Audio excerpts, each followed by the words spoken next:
Hello, वर्षा रेसिपीजमध्ये तुमचं मनापासून स्वागत करते. तर आता बघा, बऱ्याच जणांना पालकची भाजी आवडत नाही आणि पालकची भाजी खायचं म्हटलं तर खूप कंटाळा येतो. त्यामुळे अशा प्रकारे जर माझ्यासारखी भाजी केली तर अगदी लहानांपासून मोठालेसुद्धा आवडीने आणि चवीने खातील बघा.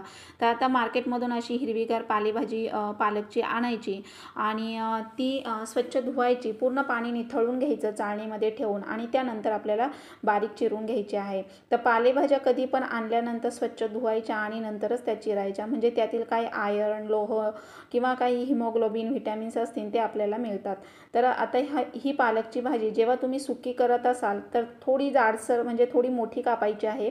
आणि जर तुम्ही बारीक पातळ जर हटून करतात भाजी, बघा आजी लोक जशी पूर्वी हटून भाजी करायचे त्यासाठी आपल्याला अगदी बारीक चिरून घ्यायची आहे.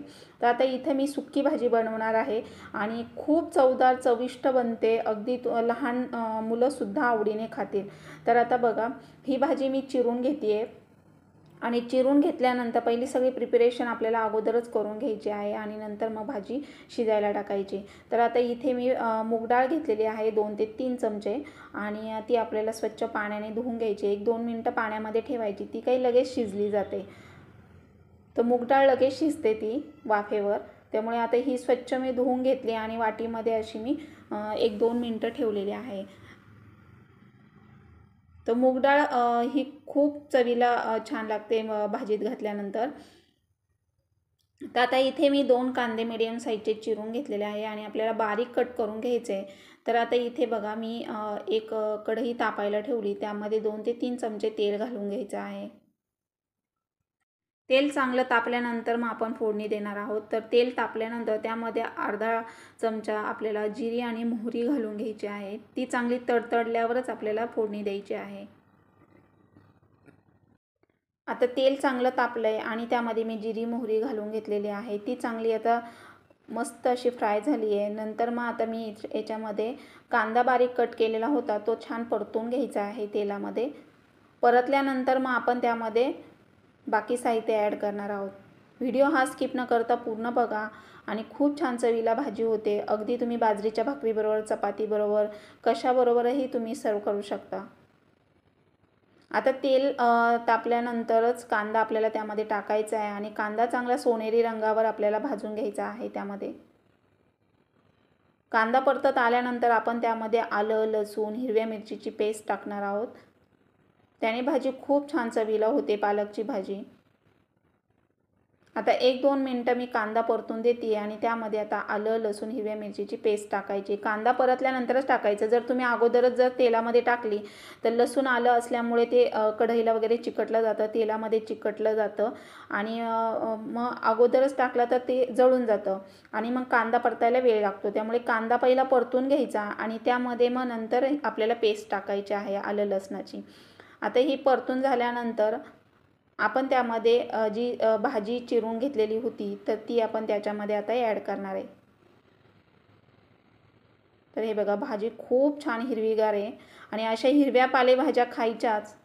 मुलांना ही सवय लावायची पालेभाज्या वगैरे खायची. तर अशी वेगवेगळ्या प्रकारे तुम्ही जर बनवून दिलं, पालक पराठा, पालक वडी किंवा आता पालक वडी तर आपण बनवतोच, परंतु अशी पालकची जर सुकी भाजी केली ना तो खूप छान चवीला होते.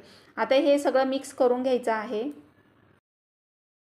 आणि वाफेवरच आपल्याला शिजवायची आहे भाजी, म्हणजे विदाऊट झाकणाची, कारण भाजीला पाणी सुटतं आणि त्यामध्येच आपल्याला ती शिजवून घ्यायची. अगदी अगदी 5 ते 7 मिनटामध्ये भाजी शिजते. आता ही डाळ जी मी 2 मिनटं पाण्यामध्ये ठेवली होती तर ही याच्यामध्ये आपल्याला पाणी काढून घ्यायचं आहे आणि नंतर डाळ आपल्याला त्याच्यामध्ये टाकायची आहे. आता हे सुद्धा मी मिक्स करून घेते. सगळं मिक्स करून घेतल्यानंतर मग आपल्याला सर्वात शेवटी चवीनुसार मीठ टाकायचं आहे. भाजी शिजून कमी होते त्यामुळे मीठ थोडं बेताचंच टाकायचं आहे. तर आता इथे मी चवीनुसार मीठ टाकून घेतलेलं आहे आणि मीठ टाकल्यानंतर पुन्हा सगळी हलवून वाफेवरच शिजवायची आहे. झाकण ठेवायचं नाही आहे, तशीच ती शिजली जाते. आणि शिजत आल्यानंतर मग आपल्याला सर्वात शेवटी दाण्याचा कूट टाकायचा आहे. तो पण असा जाडसर दाण्याचा कूट टाकायचा आहे, बारीक दाण्याचा कूट टाकायचा नाही आहे.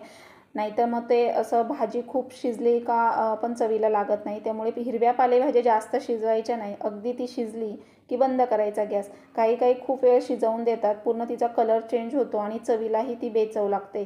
त्यामुळे भाज्या, पालेभाज्या, पालक वगैरे काही असेल तर कांदा पात वगैरे तर आपण जास्त शिजवायची नाही आहे. तर आता बघा मी अगदी नॉर्मल गॅस ठेवला आहे. नॉर्मल गॅसवर आपल्याला एक 5 ते 7 मिनटं आपल्याला शिजू द्यायची ती आणि मग गॅस ऑफ करायचा आहे. तर भाजीचा कलर तसाच राहतो, झाकण ठेवायची ही गरज नाही आहे, अगदी तशीच शिजते भाजी.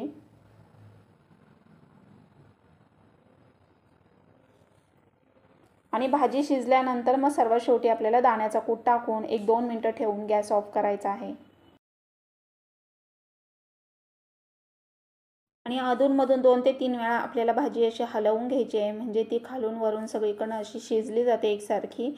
आणि त्यानंतर आता मी इथे दाण्याचा कूट टाकून घेते. अगदी 2 ते 3 चमचे आपल्याला टाकायचे आहे, छोटे चमचे, आणि तो पण जाडसर कूट टाकायचा आहे. तर इथे माझा मिक्स आहे, म्हणजे थोडासा जाडसर पण आहे आणि बारीक पण आहे त्यामध्ये. तर असं मी मिक्स टाकलेला आहे. आणि हे बघा आता पूर्ण मी सगळीकडनं हलवून मिक्स करून घेते. अगदी भाजीचा कलर जशाच्या तसा आहे आणि खूप छान चवीला लागते.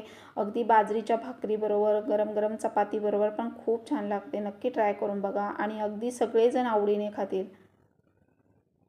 तर अशी माझ्या पद्धतीने भाजी एकदा नक्की ट्राय करून बघा आणि कशी झाली कमेंट बॉक्समध्ये नक्की सांगा. व्हिडिओ आवडल्यास जास्तीत जास्त शेअर करायला विसरू नका. चॅनलवर नवीन असाल तर लाईक करा, सबस्क्राईब करा आणि ऑलवर सेट करा, म्हणजे तुम्हाला असं नवीन नवीन व्हिडिओंचं नोटिफिकेशन येत राहील. तर आता भाजी आपली शिजत आलेली आहे. अगदी 2 मिनटामध्ये मी गॅस ऑफ करणार आहे, म्हणजे पूर्ण त्याचं पाणी नाहीसं झालं पाहिजे. अगदी भाजी परतल्यासारखी दिसली की मग गॅस ऑफ करायचा. कारण काही काही काय करतात की भाजी शिजली की थोडी ओलसर अशी पाणी असलं ना की मग ती चवीला पण एवढी लागत नाही चांगली. पूर्ण पाणी त्यातलं आटून घ्यायचं आहे आपल्याला आणि भाजी छान परतल्यासारखी झाली की मग गॅस ऑफ करायचा आहे. तर आता मी अधूनमधून अशी हलवते 1-2-3 वेळा.